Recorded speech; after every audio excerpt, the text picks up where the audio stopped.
I wasn't planning to stop that night. I was just trying to get home. But the storm came fast.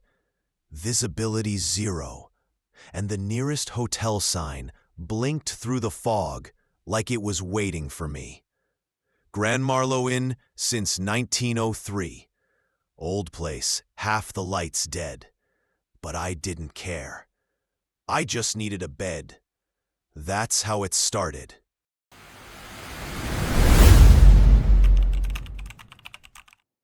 Inside smelled like dust and old paper. One man stood behind the counter, thin, polite smile that didn't move his eyes. I said, "Need a room." He looked down his ledger and said, "Room 313, only one available." I signed the form, paid in cash, and he slid the brass key across. No card, no system, just a key. The hall was narrow, wallpaper peeling, lights buzzing. The door to 313 creaked open like no one had touched it for years. The bed was made, mirror cracked, clock frozen at 11:47. I remember thinking, weird, but fine. Around midnight, I woke up. Someone was knocking, softly. 3 taps, pause, 3 taps again. I opened the door, empty hallway. When I came back inside, the clock had changed. Now it showed 2:13, still unplugged. The mirror had fog on it, as if someone had just breathed there. I checked the window, sealed shut. I told myself it's fatigue, jet lag. But then I heard the knock again, this time from inside the wardrobe. I didn't open it. Morning light felt off, dim, yellowish, like old film.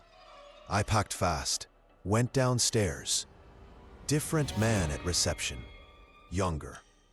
I said, "I was in room 313, need to check out." He looked confused. "Sir, there's no room 313 in this hotel." I laughed. "Very funny. I just stayed there." He turned the ledger toward me. Room 312, room 314, then blank space. No 313. I showed him the key. He stared at it like he'd never seen it before and said, "Sir, this isn't one of ours." My hands were shaking. I went back upstairs. Hallway ended at room 312. Wall, just wall. No 313 door, no mark, nothing. Like it had never existed. I called the police. They came, checked the building. Old structure, said part of the west wing was sealed off years ago after a fire. The officer laughed, said, "Maybe you slipped in by mistake." But I remembered the smell, the sound, the frozen clock. I described everything, the cracked mirror, the wardrobe, the fog. He said the part of the building was destroyed decades ago. No rooms left intact. When I asked for the old records, the hotel manager said archives were lost.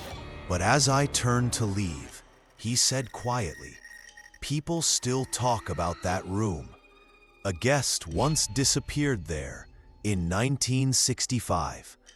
Police sealed it. The key was never found." I left the town the same day. Weeks passed, but I couldn't shake it.